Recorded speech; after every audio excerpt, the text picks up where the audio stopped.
This is Michelle with Perma Pastures Farm, and we're doing a collaboration with Renewed Homestead. We're going to provide a link to their video in our description. And today we're going to be talking about a plant that many consider to be a weed, white clover. There's many different varieties of clover. We're just focusing on white clover. There's a bunch of different varieties of white clover. I'm just speaking very general terms today. All right, so we got everything out here from white clover, crimson clover, everything in the clover spectrum we got out here. So why don't you just tell me, and folks, she's teaching me because like I said before, on this farm, we all have different specialties and we cross-train one another in the areas where the person is strongest. So this is one of the many areas where she is really, really strong. And I wouldn't say that I struggle, I just don't have her level of understanding. So she's going to teach all of us today. So why don't you tell us what the benefits, why, okay, in the American lawn, everybody feels like it has to be a green monocrop of just grass, okay? And this stuff, this humble stuff right here called, there you go, white clover, all this stuff has been demonized by the American public. So just, why don't you teach me and everybody else out there, what are the benefits of this stuff?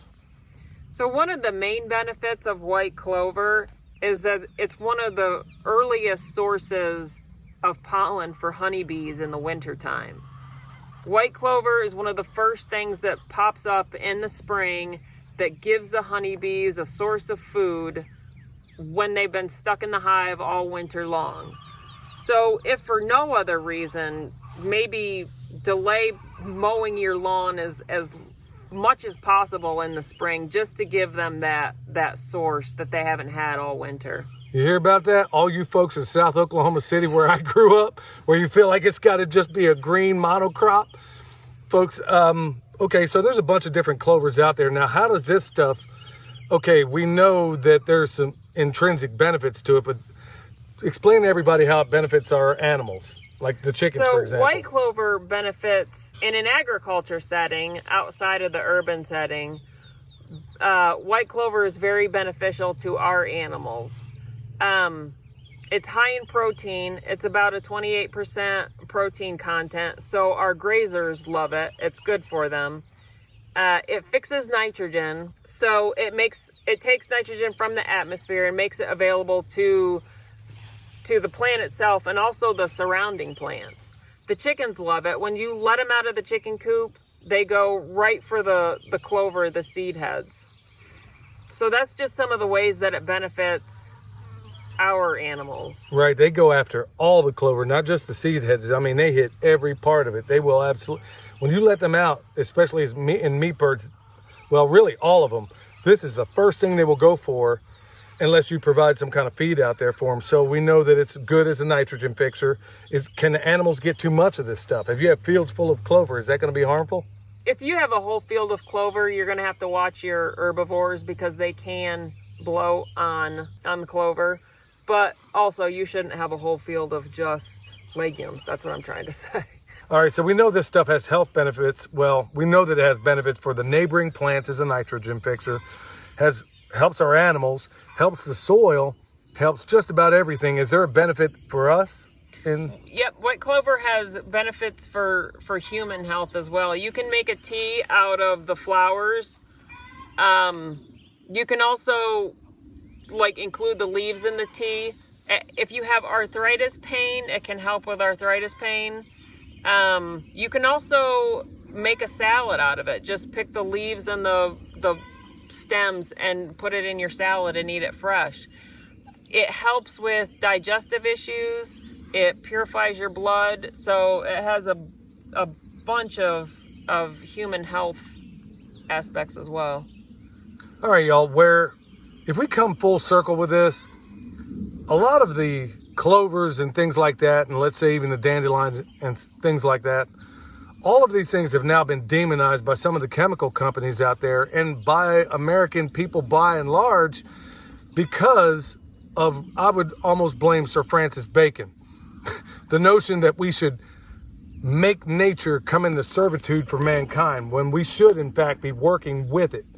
And then it was also a theme of royalty to show just how much they could control not only mankind, humankind, but also the environment as well. That's why they would have manicured lawns as a reflection of that. Now, somehow down through the years, it's come to mean the American person in their own private lot in suburbia in America or otherwise, feeling like they got to have a green grass, green lawn with nothing else in there. They may not know the historical component of that, but that's really where it all came from.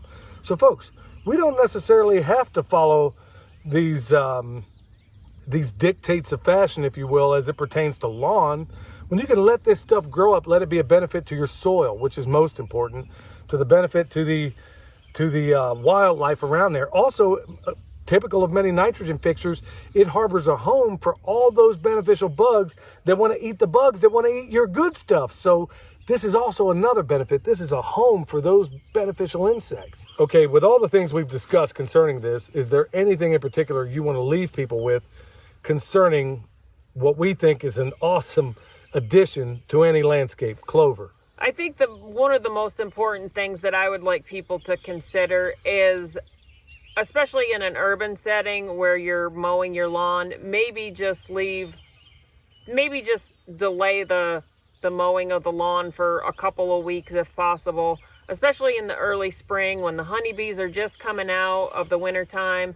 It gives them an important food source when they've gone without, and that they don't, and there's not a whole lot of other food sources that time of year. So I think that's probably one of the most important things I would like people to think about, is just maybe consider delaying the mowing of the lawn for a little bit. You can really tick off your neighbors, folks, especially if you're not in an HOA. Instead of having that manicured lawn that everybody else has, let this stuff grow up. Let this grow up. Let those buttercups grow up. And you know what? Put food on your table by letting your animals go through it first. Okay, so let's say you're in a city lot. There may be restrictions, okay? But maybe find out just how far you can put that. The cool thing about all this stuff is you don't have to mow at all. You know what? We got 4-legged mowers down there, and we're about to get a lot more. Have them do it, and at the same time, put stuff you can use in your freezer, especially if you're not a member of an HOA. So this is one extraordinary, powerful plant. But somehow the chemical companies and the royalty of this world have convinced us that this is not supposed to be in your yard, that this is something that's not beneficial to you. It is, and it can be. So I hope all of this information was helpful, and I hope you'll at least consider some of the information that we gave you. On behalf of Renewed Homestead and Perma Pastures Farm, thank you for watching, and we'll provide a link to Renewed Homestead's video in the description. Thank you.